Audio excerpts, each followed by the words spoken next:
Alors que ma famille arrivait à l'anniversaire de ma nièce, tout le monde nous a salués, mais au moment où ils ont remarqué que ma fille de 6 ans était plus élégante que l'enfant de ma sœur, leurs visages se sont déformés de jalousie. Ma mère s'est approchée de moi et a chuchoté, « Pourriez-vous partir toutes les deux maintenant ?» J'ai dit que la fête n'avait même pas commencé. Ma sœur a alors emmené ma fille dans une pièce en disant qu'elle avait besoin de son aide, et quelques secondes plus tard, nous l'avons entendue crier. Je me suis précipitée à l'intérieur et j'ai trouvé ma sœur en train de rire tandis que le visage de ma fille était couvert par l'acide qu'elle avait jeté. « Eh bien, maintenant ma fille aura toute l'attention », a-t-elle dit froidement.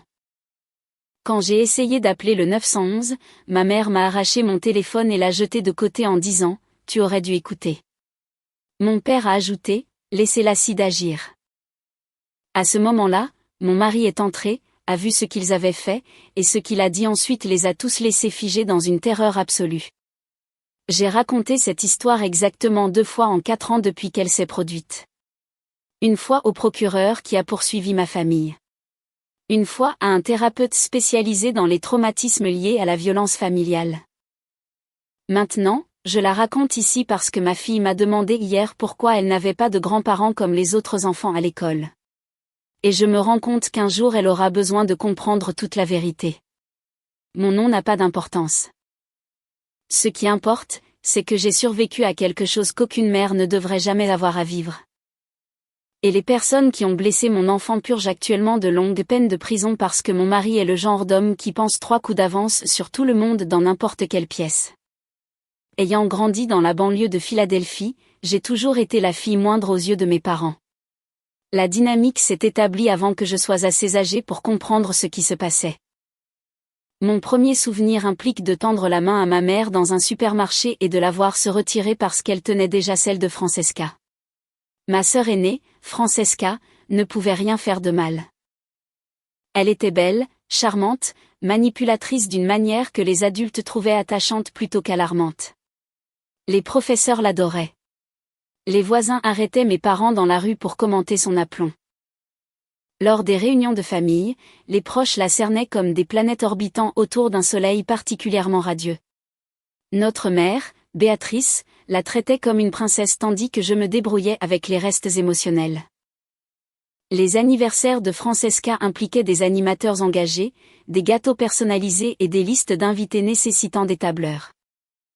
Mes anniversaires étaient des arrière-pensées, un gâteau acheté en magasin consommé à la table de la cuisine, un seul cadeau qui impliquait généralement quelque chose de pratique comme des fournitures scolaires ou des chaussettes.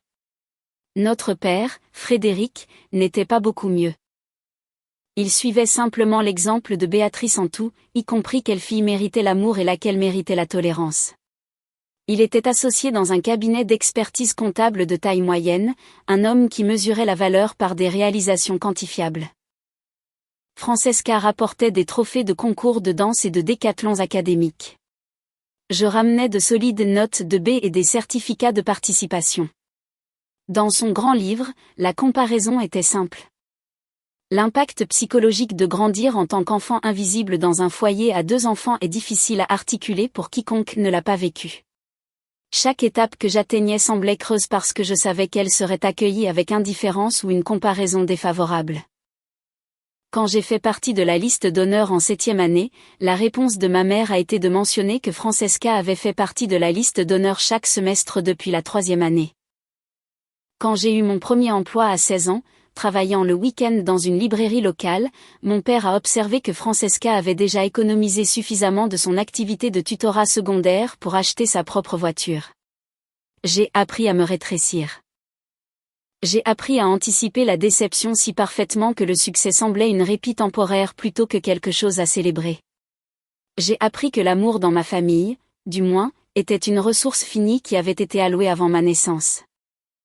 Au moment où j'ai eu 18 ans, j'avais accepté mon rôle de déception familiale. Je suis allée au collège communautaire au lieu de la prestigieuse université que Francesca fréquentait. La décision n'était pas entièrement liée à l'argent, bien que mes parents aient clairement indiqué que les frais de scolarité de Francesca étaient une priorité, et les miens, un inconvénient. Je croyais sincèrement que je n'étais pas assez intelligente pour un établissement de 4 ans. Des décennies de messages me disant que j'étais la deuxième meilleure s'étaient solidifiées en une certitude quant à mes propres limites. J'ai travaillé dans le commerce de détail pendant qu'elle lançait une entreprise de décoration intérieure modérément prospère.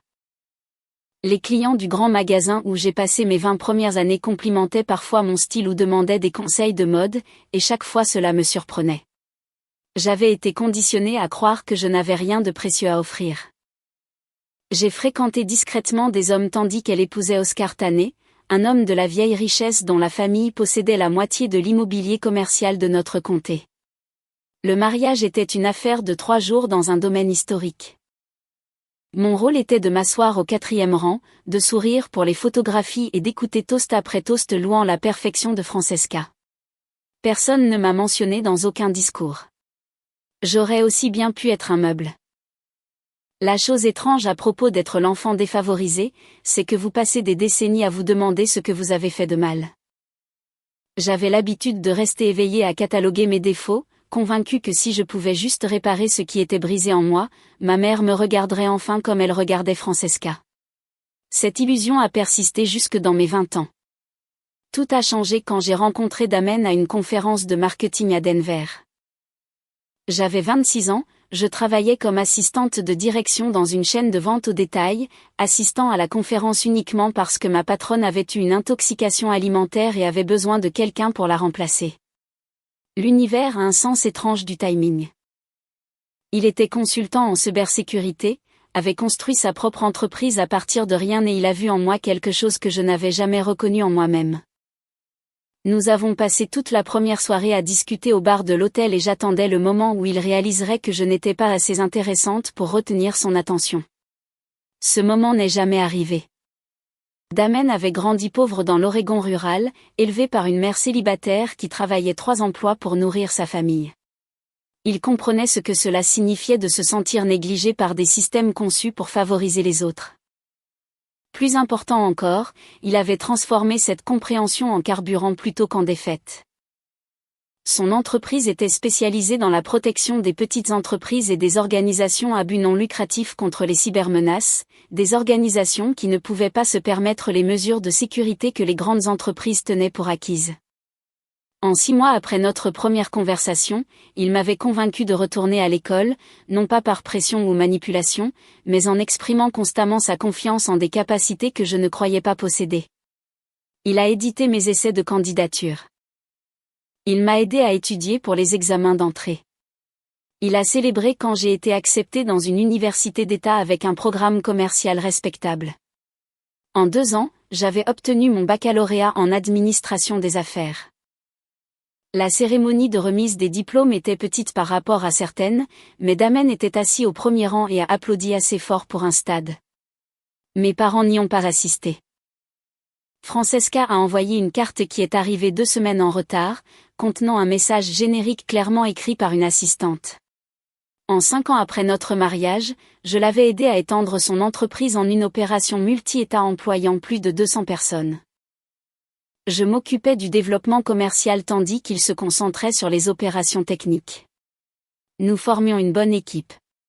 Il voyait le potentiel là où d'autres voyaient des obstacles. Et j'avais développé un talent pour la planification stratégique qui a surpris tout le monde, y compris moi-même. Le succès, il s'avère, ne guérit pas les blessures d'enfance. Il les rend simplement plus visibles aux personnes qui les ont infligées. L'attitude de mes parents à mon égard a changé une fois que notre entreprise a commencé à apparaître dans les publications commerciales. Soudain, Béatrice appelait plus fréquemment. Frédéric exprimait son intérêt pour mon travail. Francesca commençait à me mentionner lors d'événements sociaux, laissant tomber avec désinvolture des références à la société technologique de ma sœur comme si elle avait toujours été favorable. Je voulais croire que le changement était authentique. Je voulais croire que le succès m'avait finalement rendu visible à leurs yeux, que l'amour que j'avais désiré depuis l'enfance pourrait enfin être à portée de main. Damen m'a averti d'être prudente. Il avait rencontré ma famille exactement 2 fois avant notre mariage et avait immédiatement reconnu ce qu'il m'a fallu des décennies pour comprendre. Leur intérêt n'était pas pour moi. C'était pour ce que je pouvais potentiellement fournir.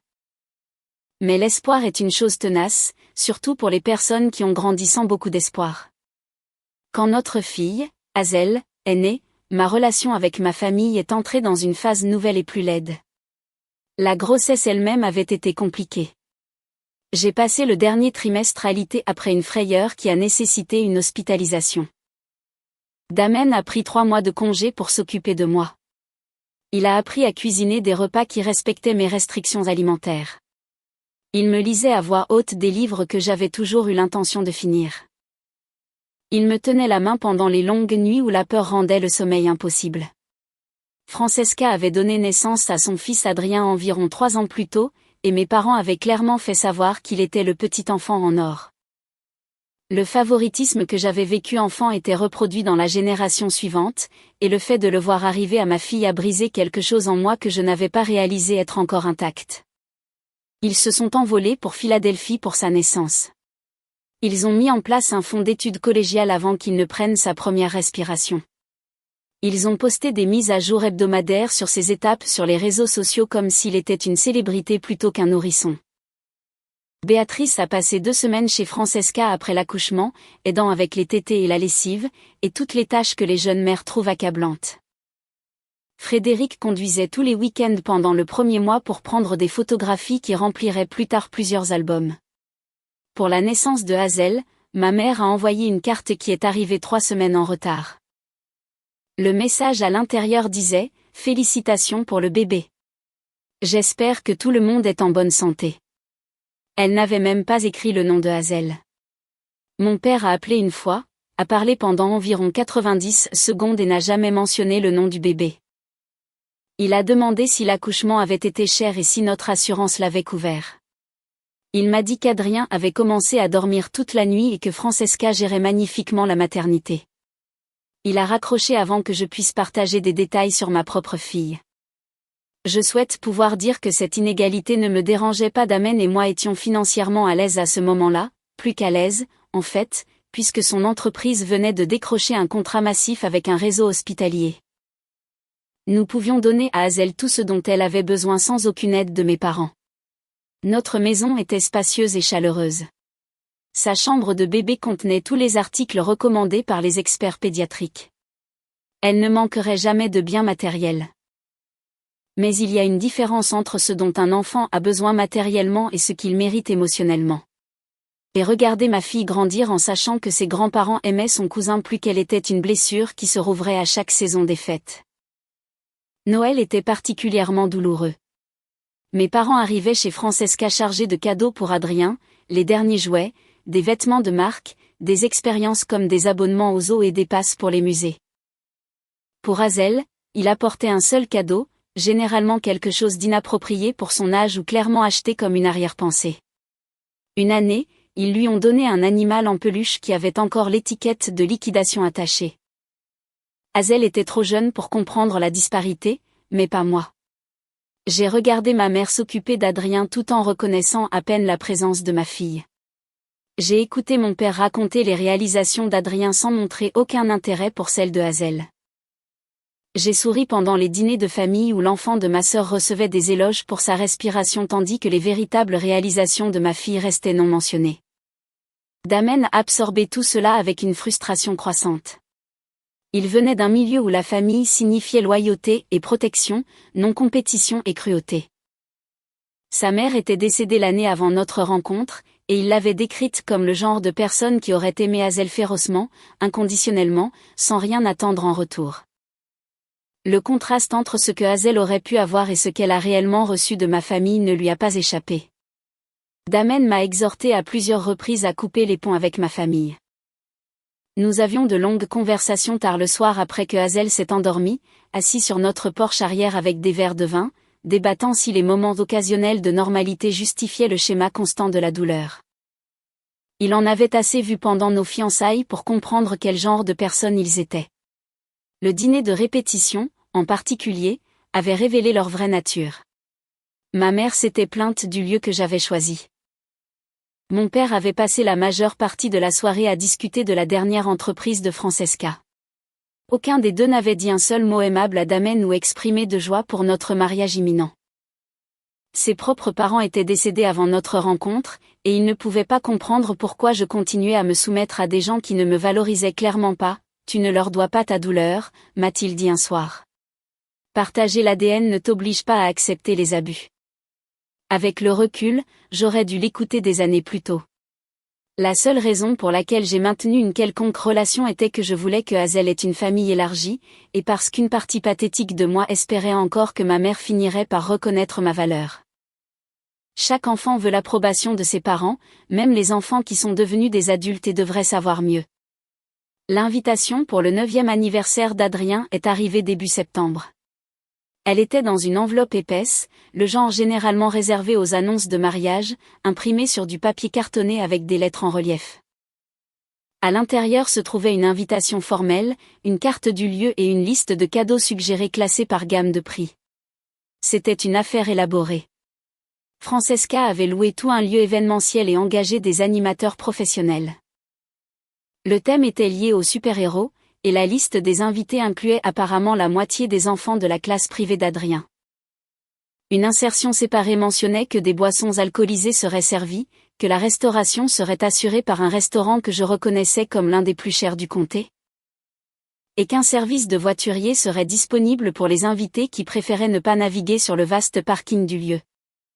Mes parents avaient appelé spécifiquement pour s'assurer de notre présence, ce qui aurait dû être mon premier signe d'alerte. La conversation avec ma mère a duré près de 15 minutes, une durée sans précédent pour nos échanges habituels. Elle a posé des questions sur les centres d'intérêt de Hazel, ses tailles de vêtements, ses couleurs préférées. Elle a exprimé son impatience de passer du temps avec sa petite fille. Ils ne se sont jamais souciés de ma présence aux événements familiaux. Leur insistance soudaine me semblait étrange, mais j'ai choisi de l'interpréter comme un développement positif plutôt que comme le piège que c'était réellement. Peut-être que ces 9 ans avaient rendu Adrien plus intéressé par sa jeune cousine. Peut-être que Francesca avait mûri depuis qu'elle était devenue mère. Peut-être que mes parents avaient enfin réalisé que traiter les petits-enfants de manière inégale était préjudiciable à toutes les personnes impliquées. Damen était sceptique. Il a lu l'invitation avec les sourcils froncés et a passé 10 minutes à chercher le lieu en ligne. Compte tenu du comportement étrange de ma famille, de leur insistance soudaine pour que nous assistions, de l'appel téléphonique inhabituellement long de ma mère, il voulait comprendre dans quoi nous nous engagions. « Quelque chose ne va pas », a-t-il dit. « Tes parents nous ont ignorés pendant des années et soudain, ils sont désespérés que nous assistions à une fête d'anniversaire. » Ses instincts professionnels avaient été affinés par des années à anticiper les menaces avant qu'elles ne se matérialisent. Il a passé quelques appels, a parlé aux propriétaires du lieu de leur dispositif de sécurité et a confirmé que l'établissement disposait d'une couverture complète par caméra. Juste au cas où, m'a-t-il dit, si quelque chose arrive, je veux m'assurer qu'il y a des preuves. J'ai rejeté ces inquiétudes comme de la paranoïa. Je voulais tellement croire que les choses changeaient. Hazel avait 6 ans à l'époque. Elle avait hérité de mes cheveux noirs et des yeux verts de Damen, et les inconnus commentaient constamment à quel point elle était frappante. Les caissiers de l'épicerie nous arrêtaient pour l'admirer. D'autres parents à l'air de jeu demandaient souvent si elle faisait du mannequinat. Nous l'avions inscrite dans un programme Montessori qui mettait l'accent sur la créativité et la confiance, et elle était devenue le genre d'enfant qui charmait tout le monde. Ses professeurs envoyaient régulièrement des notes à la maison louant sa gentillesse, sa curiosité, sa volonté d'aider les camarades de classe en difficulté. Elle collectionnait les roches et les feuilles et les fleurs pressées. Elle nommait chaque animal en peluche qu'elle possédait et se souvenait parfaitement de chaque nom. Elle n'était pas gâtée. Damen et moi faisions attention à cela, mais elle était articulée, bien habillée et possédait l'aplomb naturel qui la faisait paraître plus âgée que son âge. Nous lui avions appris à regarder les adultes dans les yeux en parlant, à dire s'il vous plaît et merci sans y être invitée, à poser des questions quand elle ne comprenait pas quelque chose plutôt que de faire semblant de comprendre. J'étais fière de la personne qu'elle devenait. Damen et moi nous émerveillions souvent de notre chance de l'avoir dans nos vies. Elle avait transformé notre mariage d'un partenariat en une famille, et chaque jour avec elle semblait un cadeau que je n'avais pas mérité. Le matin de la fête, je l'ai aidée à enfiler une simple robe marine avec une bordure blanche. Rien d'extravagant, juste propre et bien ajusté. Nous l'avions achetée dans un grand magasin lors d'une vente de rentrée scolaire, en la choisissant parce que Hazel aimait la façon dont la jupe tourbillonnait quand elle tournait. Elle a choisi ses propres chaussures et a insisté pour porter un petit bracelet en argent que Damen lui avait offert pour son anniversaire. Le bracelet avait un petit pendentif en forme de cœur que Hazel chérissait plus que toutes ses autres possessions. Ses cheveux tombaient en vagues lâches au-delà de ses épaules parce qu'elle m'avait demandé de ne pas les coiffer de manière trop élaborée. « Je veux ressembler à moi, maman », avait-elle dit. Et la simplicité de cette demande avait fait mal à mon cœur de la meilleure façon possible. Elle était belle parce qu'elle était belle, non pas parce que nous avions essayé de surpasser qui que ce soit. L'idée de la compétition ne m'avait pas traversé l'esprit. J'habillais simplement ma fille de manière appropriée pour un événement familial, de la même manière que je l'aurais habillée pour n'importe quelle fête d'anniversaire. Damen a eu une urgence client ce matin-là et m'a dit qu'il nous rejoindrait au lieu dans l'heure suivant le début de la fête. L'un de ses clients du réseau hospitalier avait subi une potentielle violation de données et le directeur informatique paniquait. Ces situations arrivent parfois dans son domaine de travail. Les crises de cybersécurité ne respectaient pas les horaires personnels. Je serai là dès que possible, a-t-il promis en m'embrassant. Envoie-moi un message si quelque chose ne va pas. J'aurais dû l'attendre. Chaque décision que j'ai prise ce jour-là me hante rétrospectivement. Et quitter la maison sans mon mari se classe parmi les pires. Mais Hazel était excitée par la fête, sautillant sur son siège pendant le trajet, bavardant sur les jeux qu'elle espérait qu'il jouerait et le gâteau qu'elle espérait qu'il servirait. Son enthousiasme me faisait croire que la journée se passerait bien. L'innocence est une forme de vulnérabilité que les prédateurs reconnaissent et exploitent. Le lieu était un entrepôt converti à Springfield que Francesca avait décoré d'arches de ballons et de découpes de super-héros. Des affiches massives de personnages de bande dessinée tapissaient les murs. Une cabine de DJ occupait un coin, jouant actuellement de la musique pop entraînante à un volume calibré pour les oreilles des enfants. Des photographes professionnels circulaient dans l'espace, capturant des moments spontanés. Les amis d'Adrien couraient déjà dans la zone principale quand Hazel et moi sommes entrés. Plusieurs parents se tenaient en groupe près d'une table de rafraîchissement, et j'ai reconnu quelques visages de précédentes réunions de famille. La plupart étaient des associés commerciaux d'Oscar ou des amis designers de Francesca, des gens qui évoluaient dans des cercles sociaux bien au-dessus des miens. Hazel a serré ma main plus fort en entrant. L'ampleur de la fête l'impressionnait clairement, bien qu'elle semblait aussi un peu dépassée par le bruit et l'activité. « Il y a tellement de monde, maman », a-t-elle chuchoté. « C'est bon, ma chérie. On va trouver un endroit calme et s'installer. » Ma mère nous a repérés avant tout le monde. Elle parlait à Francesca près de la table du gâteau, et j'ai vu son expression passer de neutre à quelque chose d'approchant le dégoût alors que son regard se déplaçait de mon visage à la tenue de Hazel. Le changement fut immédiat et indubitable. Quelle que soit la chaleur qu'elle avait feinte au téléphone, elle s'est évaporée dès qu'elle a vu ma fille en personne. Francesca a suivi son regard, et j'ai vu la même réaction se propager sur les traits de ma sœur. Sa mâchoire s'est serrée, ses yeux se sont rétrécis. Elle a dit quelque chose à notre mère que je n'ai pas pu entendre de l'autre côté de la pièce, et les deux femmes ont commencé à se diriger vers nous avec une intention synchronisée. Adrien se tenait près de la table des cadeaux, entouré d'amis, portant un costume de super-héros élaboré qui devait coûter des centaines de dollars. Il n'a pas du tout remarqué notre arrivée. Ni Oscar, qui était posté près de l'entrée, saluant les invités avec le charme exercé d'un homme habitué aux événements de réseautage. Elles ont traversé la pièce ensemble comme des prédateurs ayant identifié une proie blessée. Béatrice m'a atteinte la première. Elle n'a pas dit bonjour. Elle n'a pas salué sa petite fille, qui me tenait la main et regardait la pièce avec une curiosité impatiente. Au lieu de cela, elle s'est penchée près de mon oreille et a chuchoté des mots qui résonnent encore dans mes cauchemars. « Pourriez-vous partir toutes les deux maintenant ?» J'ai cligné des yeux, certaine d'avoir mal entendu. La fête n'a même pas commencé. Exactement. Sa voix était de la glace enveloppée de soie. Et je préférerais que vous ne soyez pas là quand elle commencera. Les mots n'avaient aucun sens. Nous avions été invités. Ils avaient appelé spécifiquement pour confirmer notre présence. Ma mère avait passé 15 minutes au téléphone à exprimer son enthousiasme à l'idée de voir Hazel. Francesca est apparue à son coude, les bras croisés, le menton levé dans cette posture supérieure qu'elle avait perfectionnée pendant l'enfance. Adrien espérait un rassemblement plus petit. La famille seulement. Nous sommes de la famille. Le rire de ma sœur fut court et méprisant. À peine.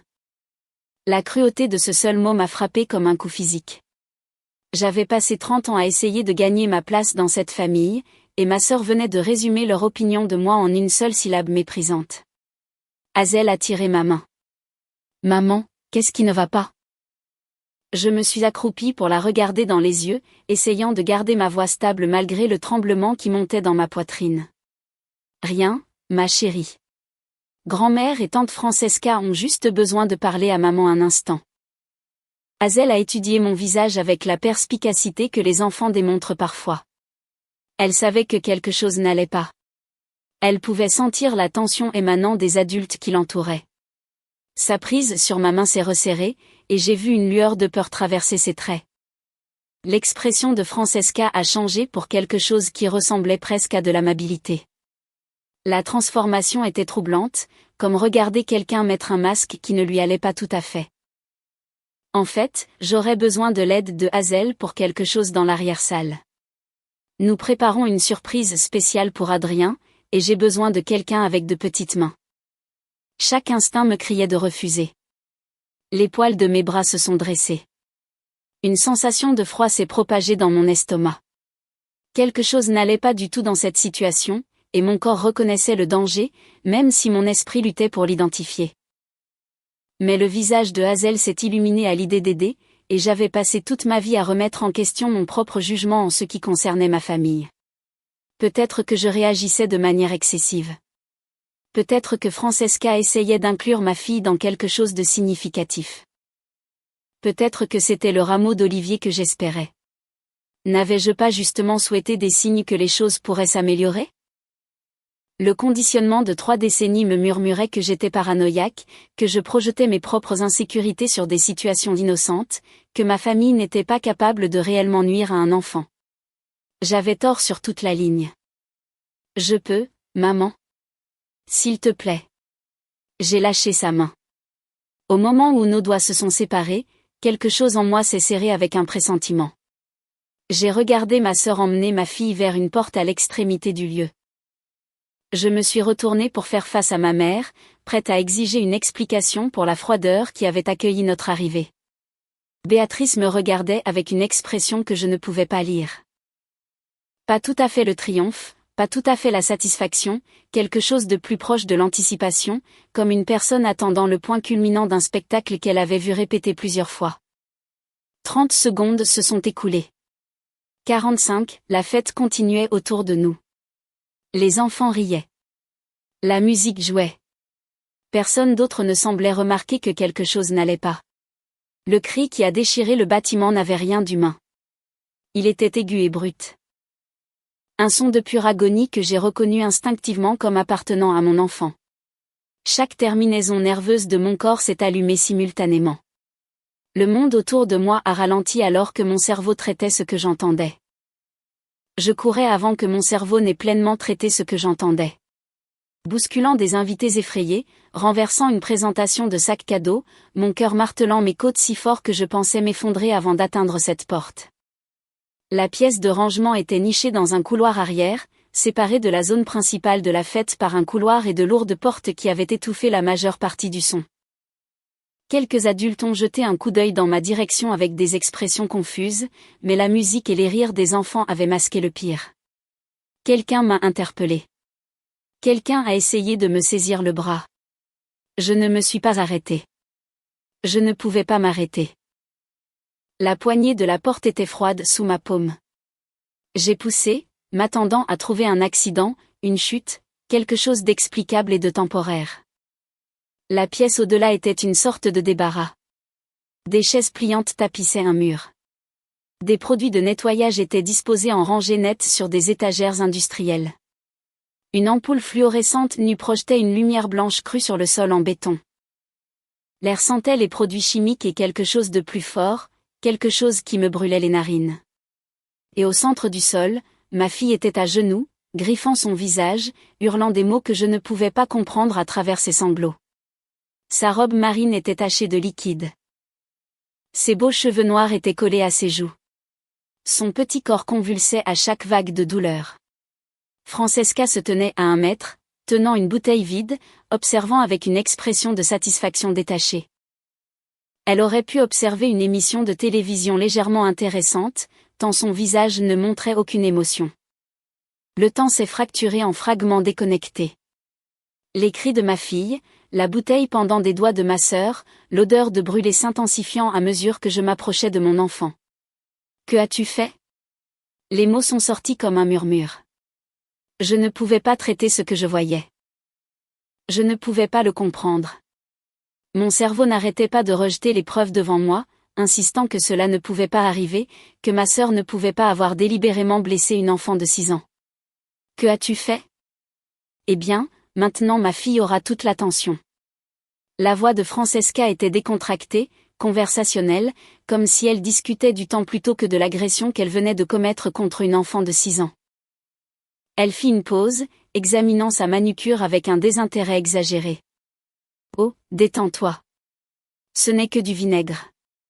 Assez fort pour brûler un peu, certainement assez pour laisser des marques. Rien qui causera des dommages permanents.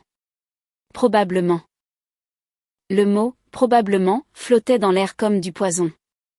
Elle avait jeté un liquide caustique sur le visage d'une enfant et avait conclu son explication par « probablement ». J'étais à genoux près de Hazel, essayant de voir son visage à travers le liquide qui coulait sur ses joues, essayant de déterminer si ce liquide était du vinaigre ou du sang ou quelque chose de pire. Sa peau était rouge vif par endroits. Ses yeux étaient fermés. Elle répétait un mot entre ses cris. « Maman.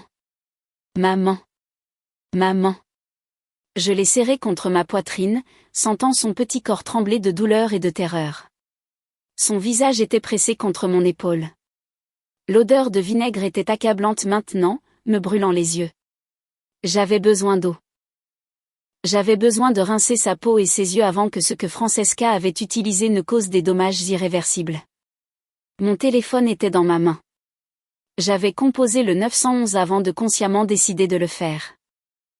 La ligne a été connectée presque immédiatement, et j'ai entendu la voix d'un opérateur me demandant mon urgence. J'ai réussi à dire « ma fille » et « chimique » avant que ma mère n'apparaisse dans l'embrasure de la porte, évaluant la scène d'un coup d'œil, et traversant la pièce en 4 grandes enjambées. Elle m'a arraché le téléphone des mains et l'a jeté contre le mur de béton. L'écran s'est brisé à l'impact. Des fragments de verre se sont dispersés sur le sol comme des confettis lors d'une célébration cauchemardesque. L'appel avait duré peut-être 5 secondes, pas assez longtemps pour que je donne une adresse, mais assez longtemps pour que le système d'urgence ait enregistré la connexion. Tu aurais dû écouter. La voix de Béatrice ne montrait aucune émotion. Pas de culpabilité, pas d'hésitation, aucune indication qu'elle reconnaissait la gravité de ce qui se passait. Je t'avais dit de partir. Frédéric apparut derrière elle, bloquant l'entrée. Son expression était une que je n'avais jamais vue auparavant. Satisfait, presque triomphant. Pour la première fois de ma vie, j'ai compris que mon père n'était pas simplement passif ou indifférent. Il était complice.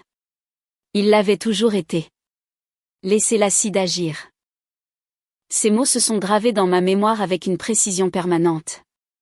Mon propre père, l'homme qui m'avait tenu la main quand j'avais appris à faire du vélo. L'homme qui m'avait conduite à l'hôtel à mon mariage, me disait de laisser des produits chimiques caustiques continuer à brûler le visage de ma fille.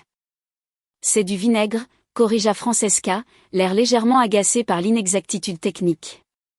Je ne suis pas un monstre. Je voulais juste donner une leçon à sa fille sur le fait de se présenter à des événements en ayant l'air d'être meilleur que tout le monde.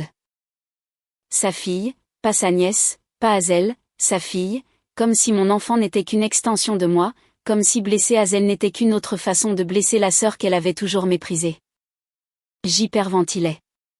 Ma fille criait toujours. Ma famille nous entourait comme des spectateurs d'une performance grotesque. Et je compris avec une clarté limpide que je n'avais jamais du tout connu ces gens. La mère qui m'avait élevée, le père qui m'avait toléré, la sœur qui m'avait tyrannisé, ils étaient des étrangers portant des masques familiers, et la cruauté dont ils étaient capables dépassait tout ce que j'avais imaginé. S'il vous plaît, je suppliais. Je n'avais jamais supplié personne, mais je suppliais maintenant. La fierté n'avait aucun sens à ce moment. La dignité était hors de propos. J'aurais rampé sur du verre brisé si cela signifiait mettre Hazel en sécurité. S'il vous plaît, laissez-moi l'aider. S'il vous plaît, laissez-moi l'emmener à l'hôpital. Béatrice examina sa manucure. Le geste était si décontracté, si méprisant que quelque chose en moi se libéra enfin de l'espoir qui m'avait attaché à ces gens pendant 30 ans. Oscar est un donateur très généreux au service de police locale. Votre père aussi. Même si vous réussissiez à appeler quelqu'un, qui pensez-vous qu'ils croiront ? 3 membres respectés de la communauté ou une femme hystérique faisant des accusations folles contre sa propre famille ? Elle sourit. Ma mère sourit réellement pendant que ma fille souffrait sur le sol en béton. Maintenant, vous allez la ramener à la maison. Vous allez dire à quiconque demande qu'elle a eu un accident avec des produits de nettoyage, et vous allez vous taire sur ce qui s'est réellement passé. Sinon, nous nous assurerons que tout le monde sache que vous êtes mentalement instable. Nous avons des avocats. Nous avons des relations. Nous avons des ressources que vous ne pouvez même pas égaler. Pendant un instant, je l'ai cru. Le conditionnement de 30 ans me disait de me conformer, de minimiser, d'accepter le récit que ma famille construisait. Ils avaient le pouvoir. Ils avaient l'argent. Ils avaient un statut social. Que avais-je, à part un enfant blessé et un téléphone brisé ? La porte s'ouvrit derrière Frédéric avec une telle violence qu'elle le projeta sur le côté. Il trébucha, se rattrapant sur le montant de la porte, son masque de satisfaction s'effritant en quelque chose de plus proche du choc. Damen remplit l'encadrement de la porte et je le regardai balayer la pièce d'un seul regard exhaustif. Notre fille à terre, la bouteille vide dans la main de Francesca, nos parents positionnés comme des gardes autour d'une scène de crime. Il absorba toute la situation en moins de 2 secondes. Je n'avais jamais vu mon mari en colère. Pas vraiment en colère. C'était un homme qui résolvait les problèmes par la stratégie et la préparation, qui croyait que perdre le contrôle était un signe de faiblesse. Pendant tout notre mariage, je pouvais compter sur les doigts d'une main le nombre de fois où il avait élevé la voix. Mais ce que je voyais sur son visage maintenant n'était pas de la colère. C'était quelque chose de plus froid, de plus précis. Une destruction contrôlée en suspension temporaire. Sa voix, quand il parla, était plus douce que je ne l'avais jamais entendue. Le genre de calme qui précède les catastrophes météorologiques. Le genre de calme qui fait que les animaux sauvages se figent en reconnaissance d'un prédateur supérieur. Je veux que tout le monde comprenne ce qui va se passer. Il ne bougea pas. Il ne leva pas la main. Il se tenait simplement là, rayonnant quelque chose que je ne peux décrire que comme une certitude absolue. Mon entreprise gère la cybersécurité pour 37 organismes d'application de la loi dans 4 États. J'ai les numéros de téléphone portable personnels de 3 procureurs de district, de 2 procureurs fédéraux et du chef de la police de Philadelphie. L'un de mes clients est l'unité d'enquête médico-légale qui traite les cas d'agression chimique pour toute cette région. Il sortit son téléphone de sa poche. L'écran était déjà allumé, affichant ce qui semblait être un flux vidéo en direct.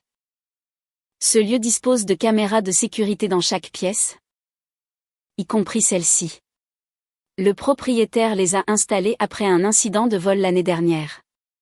J'ai confirmé cela lorsque je lui ai parlé de leur système de sécurité. Les images des 10 dernières minutes sont actuellement sauvegardées sur un serveur sécurisé que je contrôle. Elles capturent tout.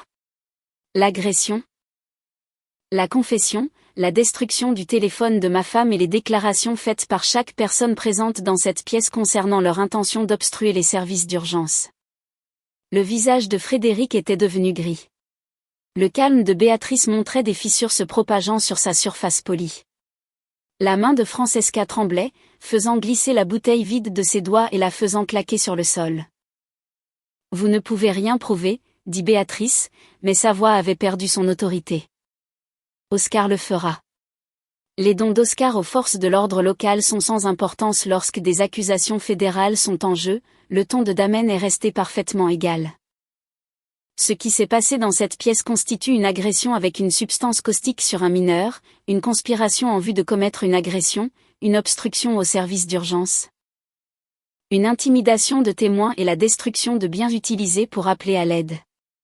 Plusieurs de ces accusations ont des implications fédérales étant donné la nature préméditée de l'attaque et l'implication de plusieurs membres de la famille dans son exécution. Le visage de Francesca était devenu pâle. Frédéric était plaqué contre le mur comme s'il essayait d'y disparaître. Le calme de Béatrice s'était fissuré pour la première fois depuis que je la connaissais. Ma fille a besoin de soins médicaux.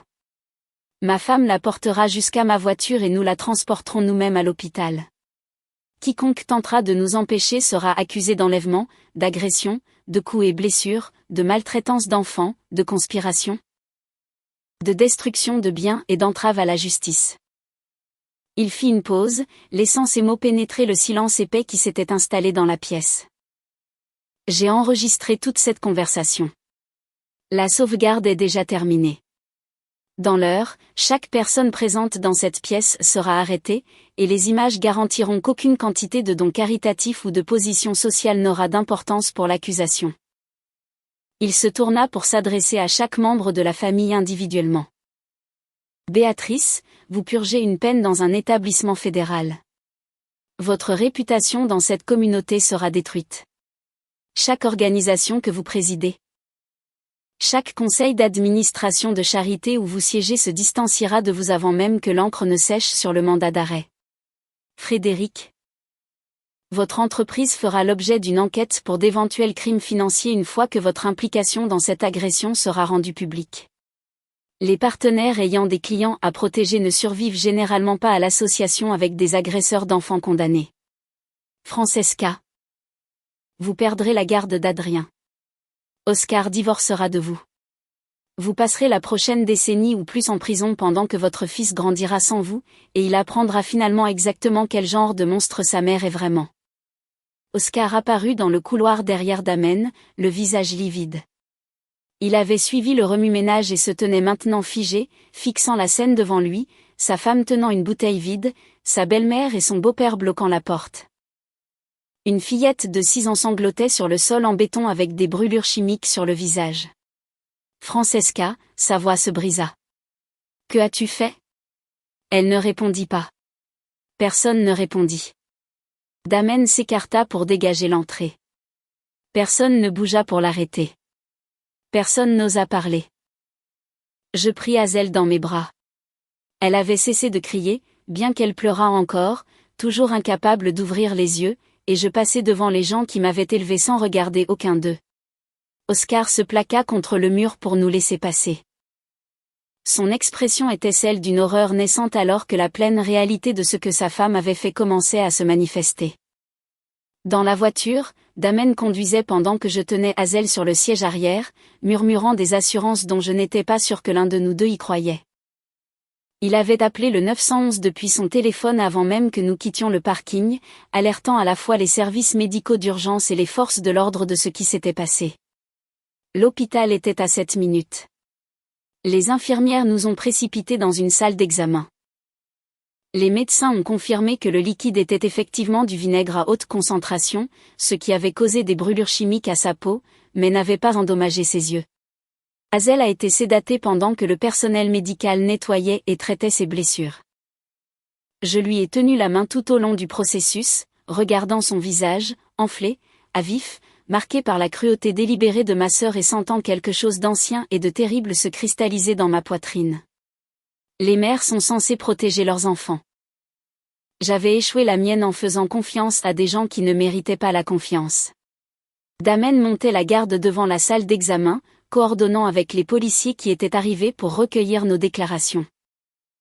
Il a tout géré avec la même précision systématique qu'il apportait à son travail professionnel, documentant les blessures, préservant les preuves, s'assurant que toutes les exigences procédurales étaient respectées. Elle guérirait. Il y aurait des cicatrices, mais elle guérirait. La police est arrivée sur les lieux avant que ma famille ne puisse fuir. Mon appel avorté au 911 avait été enregistré par le système d'urgence, et lorsque Damen a rappelé avec tous les détails, les répartiteurs avaient déjà signalé l'emplacement. Il avait également contacté directement ses relations dans les forces de l'ordre, évitant toute possibilité que des dons locaux puissent influencer la réponse. La police d'État a géré les premières arrestations. Des enquêteurs fédéraux se sont joints à l'affaire dans les 48 heures une fois que l'ampleur de la conspiration est devenue claire. Tous les trois ont été placés en garde à vue ce soir-là. Oscar Tané a engagé les avocats de la défense les plus chers que l'argent puisse acheter, mais les séquences vidéo étaient sans ambiguïté, et les enregistrements audio que Damen avait faits étaient légalement recevables en vertu de la loi de l'État. Les preuves étaient accablantes, irréfutables et conservées sur des serveurs qu'aucune somme d'argent ou d'influence ne pouvait effacer. Le procès a duré 4 semaines. La couverture médiatique a été intense. L'histoire d'un acte de violence choquant d'une famille prominente contre un enfant a captivé l'attention du public de manière à rendre les avocats de la défense désespérés pour des accords de plaidoyer. J'ai témoigné pendant 3 jours. J'ai décrit mon enfance, les schémas de favoritisme et de négligence, l'hostilité croissante à mesure que mon succès financier rendait mon existence plus difficile à rejeter. J'ai raconté chaque instant de cette journée avec des détails atroces, de l'invitation qui avait semblé être une branche d'olivier au cri qui avait brisé ma compréhension de ma propre famille. Azel a été épargnée de comparaître devant le tribunal, bien que ses dossiers médicaux et des photographies de ses blessures aient été versés au dossier. L'accusation a montré des images de son visage le jour de l'agression, les brûlures chimiques rouges et irritées sur sa peau pâle. Les jurés ont tressailli. Plusieurs ont pleuré. Béatrice a été condamnée à 12 ans de prison pour son rôle dans l'obstruction des services d'urgence et la conspiration en vue de commettre une agression sur mineur. Frédéric a reçu 8 ans pour les mêmes charges. Francesca a été condamnée à 18 ans pour agression avec une substance caustique sur enfant, plus une peine supplémentaire pour préméditation et les déclarations qu'elle a faites admettant son intention de causer du tort. Chaque peine semblait à la fois excessive et insuffisante. Aucune peine de prison ne pouvait annuler ce qu'ils avaient fait à ma fille. Aucune punition ne pouvait restaurer l'innocence qu'ils lui avaient volée. Oscar a demandé le divorce pendant le procès. Il a témoigné en tant que témoin à charge, sa voix brisée alors qu'il décrivait d'avoir appris ce que sa femme avait fait. Il a insisté sur le fait qu'il n'avait aucune connaissance de ses plans, qu'elle lui avait dit qu'elle voulait montrer quelque chose de spécial à Azel. Qu'il avait été trop occupé à saluer les invités pour remarquer quoi que ce soit d'anormal jusqu'à ce qu'il entende le remue-ménage et suive Damen vers la pièce de rangement. Que son ignorance soit réelle ou volontaire, sa coopération a contribué à garantir des peines maximales. La garde complète d'Adrien lui a été accordée et il nous a envoyé une lettre par la suite s'excusant pour tout rôle que son statut familial aurait pu jouer en encourageant le comportement de Francesca. La lettre était manuscrite, longue de 3 pages, remplie d'une sorte d'émotion brute qui suggérait un remords sincère plutôt qu'une posture juridique. Je n'ai jamais répondu, bien que je conserve la lettre dans un dossier avec d'autres documents de cette période. Une partie de moi croit qu'il était sincère. Une partie de moi se demande s'il aurait dû voir des signes avant-coureurs que moi-même j'avais manqués pendant des décennies. Je ne connaîtrai probablement jamais la vérité, et j'ai fait la paix avec cette incertitude. Adrien a été épargné du pire. Oscar l'a retiré de la fête avant les arrestations, l'emmenant chez ses grands-parents pendant que la police envahissait le lieu. Le garçon a été informé que sa mère avait fait quelque chose de mal et devait s'absenter un moment. Il avait 9 ans, assez vieux pour comprendre les conséquences, assez jeune pour que l'horreur totale puisse être adoucie en quelque chose de supportable. Azel a suivi 2 ans de thérapie intensive, suivi de contrôles périodiques qui se poursuivent à ce jour. Les cicatrices physiques se sont considérablement estompées, bien que de légères marques subsistent autour de sa mâchoire et de sa joue gauche. Des dermatologues qualifiés ont fait un travail remarquable et elle a développé une confiance en son apparence qui me remplit de gratitude et d'admiration.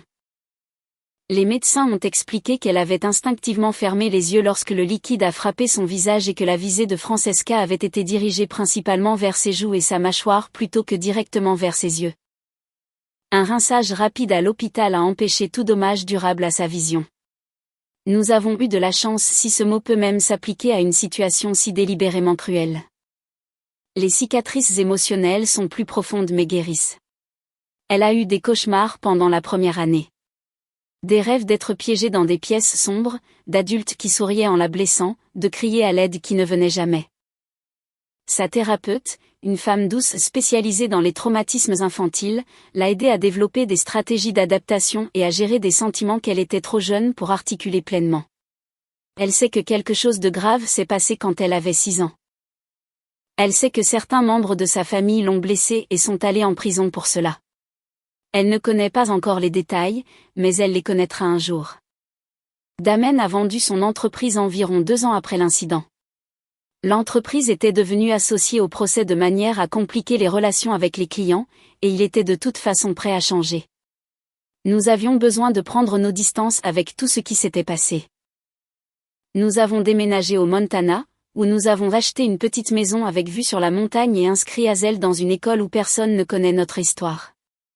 La communauté nous a accueillis sans poser de questions. Les voisins ont apporté des casseroles à notre arrivée. Les enseignants ont remarqué à quel point notre fille était brillante et gentille. Il a fondé une nouvelle entreprise axée sur le travail de sécurité pour les organisations à but non lucratif. Des organisations au service des survivants de la violence domestique, des centres de défense des enfants et des sociétés d'aide juridique reçoivent désormais une protection en cybersécurité qu'elles ne pourraient autrement pas se permettre. Le travail a un sens d'une manière que ses précédentes activités n'ont jamais tout à fait atteint. Je suis bénévole dans un refuge pour femmes victimes de violences domestiques 3 jours par semaine.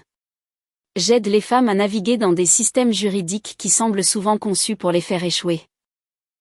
Je partage mon histoire quand cela peut aider quelqu'un à reconnaître les signes avant-coureurs dans sa propre famille. Je suis prudente quant à ce que je révèle. La vie privée de Hazel est plus importante que tout bénéfice thérapeutique que je pourrais tirer de la divulgation, mais j'ai appris que les histoires de survie peuvent fonctionner comme des cartes pour les personnes encore perdues en territoire dangereux. Ma tante Sylvia m'a contactée l'année dernière. C'était la sœur cadette de ma mère, et elle avait été largement éloignée de notre famille pendant des décennies. La rupture s'était produite avant ma naissance, bien que je n'en ai jamais compris les origines. Sa lettre a tout expliqué. Elle m'a dit que le comportement que j'avais vécu n'était pas nouveau, que Béatrice avait montré des signes de cette cruauté depuis l'enfance, que Frédéric l'avait toujours encouragée, que Francesca avait été élevée dès la naissance pour perpétuer les pires impulsions de la famille. Sylvia a décrit des incidents de leur enfance partagée qui reflétaient presque exactement mes propres expériences. Béatrice avait été la fille préférée, ayant tous les avantages, tandis que Sylvia se débrouillait dans la négligence. Leurs parents avaient créé le modèle que ma mère a ensuite reproduit. Elle s'est excusée de ne pas être intervenue plus tôt. Elle a dit qu'elle avait espéré que les choses s'amélioreraient d'elles-mêmes. Elle avait observé de loin ma croissance, entendant occasionnellement des nouvelles par les canaux familiaux, se rationalisant toujours son inaction en se disant que je semblais bien. L'espoir, lui ai-je répondu, est un piètre substitut à l'action. Mais je lui ai pardonné quand même. Elle n'avait pas blessé ma fille. Elle n'avait pas participé à la cruauté. Elle avait simplement été une spectatrice qui s'était convaincue que le silence était neutre alors qu'en fait il avait toujours été complice. Nous échangeons des lettres maintenant. Elle n'a jamais rencontré Hazel, et je n'ai pas décidé si cela changerait un jour.